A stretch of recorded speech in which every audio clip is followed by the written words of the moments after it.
What is going on YouTube? It is your boy MrBaboon back with a reaction video. This time we are reacting to 6 most disturbing forest encounters caught on camera. We're going to react to this, all that good stuff, you know what I'm saying? So if you guys want to check it out for yourself, make sure you guys do check the description down below. I got the video and the channel link down below. If you guys want to check it out, watch it for yourself, check out the channel, all that good stuff, go for it. So, with that being said, I think we're going to get right into it. So, full screen. Bolt. In January 2015, a group of New Zealand film students were recording outside their school at Auckland's Parnell railway station. The footage you're seeing now was recorded by a student named Chris Meir.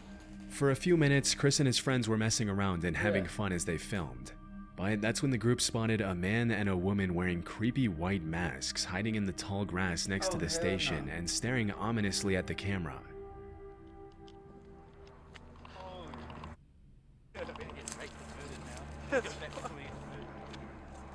Hell no.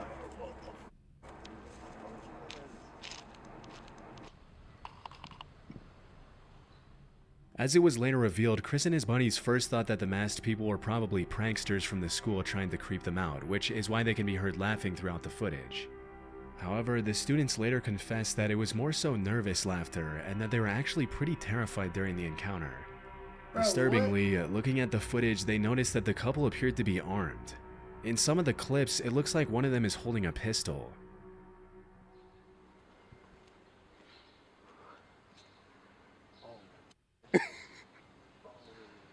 Bruh. Where's the other one? Fuck? Where's the other one? I don't see him. Bro, what? As soon as the suspects got a little too close for comfort, the group ran back to the main road, after which they reportedly saw a police chopper approaching the area of the incident. It's not entirely clear who called the cops that day, but based on my research, this wasn't the first time the couple had harassed the public with their creepy masks and weapons. Really? Earlier that week, they had terrorized a woman at Auckland's Domain Park, but left before the police were able to arrest them. When the cops arrived at the train station, Chris and his friends gave them the report, after which the Auckland Police Department uploaded a Facebook post where they urged the suspects to come forward and warned civilians to stay far away from the masked couple if they saw them. They also cautioned that if they saw someone carrying what appeared to be a weapon, they had no way of knowing if the weapon was real or fake and would be forced to approach the situation as if it were real. Shortly after that, the suspects reportedly came forward to talk to the cops. Throughout the investigation, the authorities didn't release a whole lot of information to the public about who these people were, whether their weapons were real, or what their intentions were. Yeah, no, But one thing we know for sure is that this wasn't just an innocent prank. No. In fact, when a lot of people online started accusing the students of staging a prank just to get attention, a spokesperson from the school came forward to clarify that the masked suspects had nothing to do with the institute. According to an article from Vice, a police spokesperson later confirmed that the weapons were fake. But I wasn't able to find any official confirmation of this, and to this day, not a lot of people know who the suspects were or why they were terrorizing the public for no reason. No. Whatever the case, it's a good thing Chris and his friends were able to get away before things took a turn for the worse. Like, damn, bro. Like, near the base of Mount Fuji in Japan. Nah, if anyone of you guys are ever in a situation like that or anything, or something along the lines of something like that is happening, get the fuck away from that area. Like, go. Don't stay. Don't try to fucking film it. Don't do any of that. Just get the fuck out there, nice and safely. Nice and safely. Just get the fuck out there. Like, no, don't sit there and try to film it. Don't sit there and try to play around with them and shit like that. You never know. You never know. Just go. Just go away from that area. Just go. You know what I mean? You never know. Lies a forest that's known among the locals as the Sea of Trees. Interestingly, the entire forest grew out of a 30 square kilometer patch of hardened lava that was laid down by the last major eruption of Mount Fuji. A little more disturbingly though, over the years the Sea of Trees has become known as a place where people go to take their own lives. And if you venture far enough into the forest, it's not uncommon at all to find a body. Near the entrance of the forest, a sign written in Japanese reads, "Quietly think once more about your parents, siblings, and children. Please don't suffer alone, and first reach out." In July 2017, urban explorer and YouTuber Burbex ventured into the forest to see what he'd find, walking his viewers through his entire journey into the sea of trees. Hold up. Forest to forest Now let's into back the this forest up. known as a kilometer as the Sea of Trees.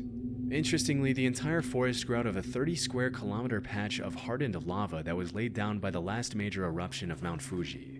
A little more disturbingly though, over the years the Sea of Trees has become known as a place where people go to take their own lives. And if you venture far enough into the forest, it's not uncommon at all to find a body. Near the entrance of the forest, a sign written in Japanese reads, "Quietly think once more about your parents, siblings, and children. Please don't suffer alone, and first reach out."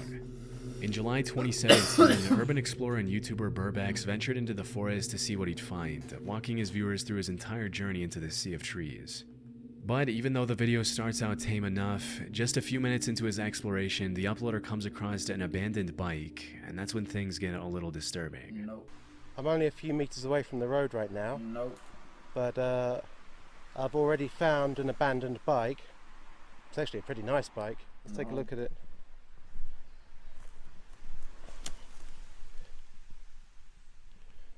I don't think it's been here a long time.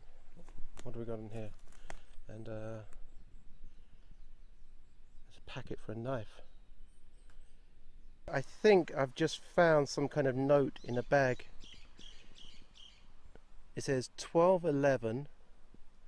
I can't quite make out. I think this is somebody's name just here, and I'm not sure what this means. On top of the bike, Burbex finds an empty piece of packaging for a kitchen knife, and a few minutes later, he comes across a note written on a plastic bag. The note translates to 1211 verified, Fuji Yoshida Police Station verified, meaning it's likely evidence of someone who abandoned their stuff to take their own life in the forest, confirmed by the local police station. It's incredibly haunting to think how many lives have been lost in that forest over the years, and even more disturbing to think that any random passerby could easily find the body while exploring the terrain. Over the years, the Japanese government has implemented several measures, such as placing security cameras near the entrance to track those who walk inside, as well as training volunteers to talk to the visitors who are thinking of taking their lives. Still, this hasn't stopped people from following through with it, and the fact that the media has really played a big part in sensationalizing the forest in recent years hasn't helped either. No. In early 2023, a man named David Meredith was taking his usual evening stroll through his neighborhood in Red Deer, Canada, when he suddenly... Yeah, I just want to say, if anyone out there was going through anything and stuff, reach out to somebody, talk to somebody. You know what I mean? You're not alone. Just reach out and talk to somebody. You might not think it will help, but it will. It will. And if you think someone's going through a hard time right now and stuff, reach out to them. See how they're doing. See if they're okay. Suddenly saw a bull moose eating next to a tree. Hoping to catch a better glimpse, he hid behind the tree to watch. And that's when the moose turned around and started charging at him. To understand how incredibly dangerous this is, keep in mind that an adult male moose can run faster than 35 miles per hour, which is almost twice as fast as the max speed for the average human male. Yeah. Even though moose aren't generally aggressive, they can easily trample and kill a human if they feel threatened, which is probably what happened here. Fearing for his life, David hoisted himself up the tree next to him to avoid getting stabbed by the moose's antlers. He just ran me up a tree.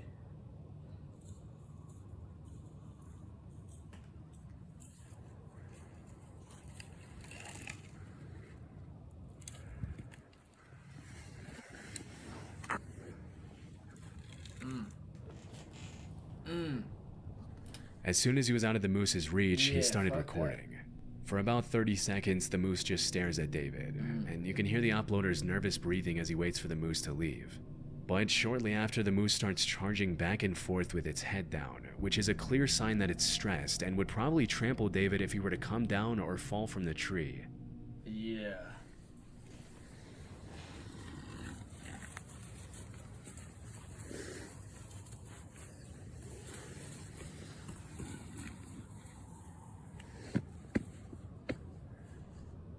Based on what he mentioned to the news station that interviewed him a couple of days later, David stayed in the tree for over 10 minutes waiting for the moose to leave him alone. When asked how he climbed up the tree, he demonstrated how he pulled himself up by a flimsy-looking branch, which is honestly one of the most concerning parts of this whole situation. Yeah. That branch breaks, and David would have been at the mercy of a very angry moose and might not have lived to tell the tale. Luckily, after seeing that David wasn't coming down, the moose finally gave up and ran off, thanks to which the uploader was able to come down safely after waiting it out for around an extra half hour. Oof. Bro, that... In February That would be 2018, a terrifying. man named Greg Harris uploaded a GoPro video of himself riding his ATV on an unnamed trail. For the first few seconds, the footage shows pretty much exactly what you'd expect from this kind of upload. But in the blink of an eye, something extremely disturbing interrupts Greg's ATV ride.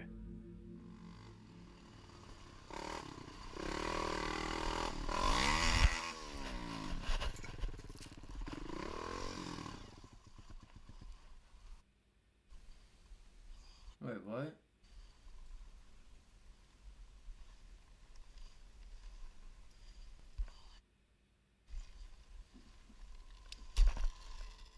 If you didn't catch it, someone had set up a metal wire between the two trees, which got caught in the uploader's helmet and forced him to stop. It's pretty disturbing to think that if Greg hadn't been so lucky, he could have been decapitated by the wire. For real? Fortunately, as mentioned in the video description, his speed, along with the wire hitting his helmet instead of his neck, caused it to break as he passed through it. It might seem shocking that anyone would even think of doing something as incredibly evil as setting up a lethal booby trap in the middle of an ATV trail, but sadly, it's actually pretty common in the dirt bike and ATV community. Sometimes these wires are set up by people trying to keep bikers off their property. Others are set up by psychos who get irritated by the noise and decide to use violence to fix the issue. And the rest are set up by people who are just messed up in the head and want to bring harm to others for no reason. In this case, it's impossible to tell who is responsible for setting up the trap. This is just one of those videos where if the wire was set up just slightly lower, the accident could have easily been fatal. Luckily, he was able to walk away with minimal injuries, and he used his video as a way to warn others to watch out for these kinds of traps, especially when riding through trees. Bro, that's... Oof. Back in the summer of 2014, a man named Chris was biking in the mountains near Fernie, British Columbia, when he suddenly noticed what appeared to be an animal approaching him in the tall grass. Immediately, he realized it was a mountain lion, and that's when he started recording. I don't know if you can see it, but there's a mountain lion. Yeah, fuck It's that. crouching in the grass.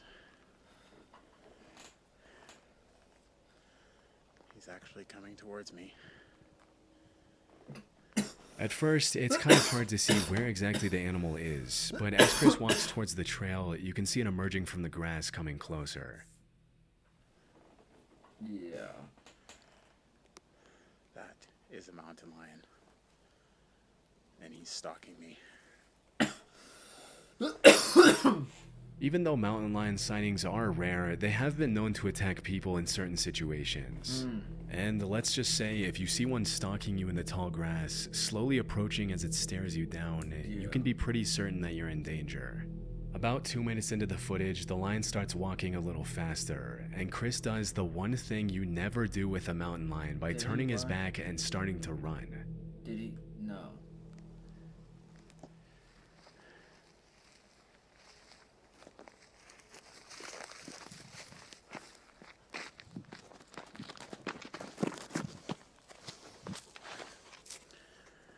Oh shit. Hey, Mr. Mountain Lion. How are you doing? Nice to see you. Nice to see you. Well, what are you doing in this situation? I am much bigger than you. Over the next couple of minutes, Chris tries to get the animal to go away, but it only walks around him and continues to stalk him, staring him down in the tall grass near the entrance to the woods. A couple of minutes later, the uploader manages to take a few steps toward the main trail back to his car, but he doesn't get too far before the mountain lion cuts him off again. Damn. Stay back. Stay there.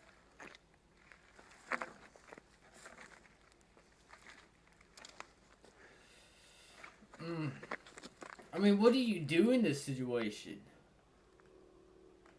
I'm not afraid of you.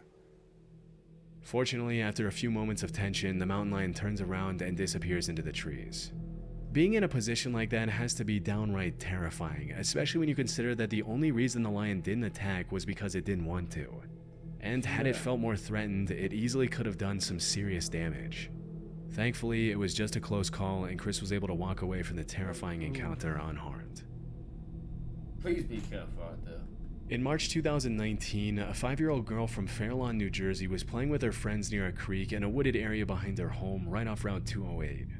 This was an area the family knew very well, as they'd been living there for 13 years, and the girl's father, Dave Kuroda, and his wife felt completely safe letting their kid play in the woods behind their house. But at some point during that particular afternoon, the girl came across a pile of clothing in the woods, after which she immediately ran back to tell her dad what she had found. Strangely, the clothes appeared to have been cut off a person's body, and there were suspicious red stains all over the tattered, shredded outfit. After confirming the bundle consisted only of women's clothing, Dave called the Bergen County Sheriff's Office and reported the incident, feeling like it was just too out of the ordinary for a random pile of cut-up clothes to appear near the entrance of the woods so close to his home. Even though this was the first time their daughter saw the clothes, it appeared they had been in the woods for several months, which explains some of the excessive wear and tear, but not the suspicious cuts and stains all over the outfit. Immediately, Fairlawn police started asking the public if they could identify the clothes, hoping that it was just a prank rather than something more sinister. Unfortunately, nobody came forward, and until the clothes can be linked to some sort of crime or to a victim, they can't be accepted for testing by the police department. To this day, the cops from the Fairlawn Police Department haven't been able to match the clothing to anyone in particular. And at this point, all we can do is hope that whoever those clothes belonged to did not come to the harrowing fate that the dark reddish stains imply. Yeah, I hope not, bro. I hope not. Please be careful out there, please. It is a fucking crazy fucking world out there. Please be careful. Watch your surroundings. Watch your back. Watch out for each other out there. It is definitely a crazy world out there. So you guys be careful out there. Watch over each other. All that good stuff. Make sure you guys take precautions and everything you guys are doing. That is going to do it for this video. Positivity is key. Motivation is key. Happiness is key. You guys stay safe. Watch out for each other. I will see you guys in the next video. See you guys in the next one.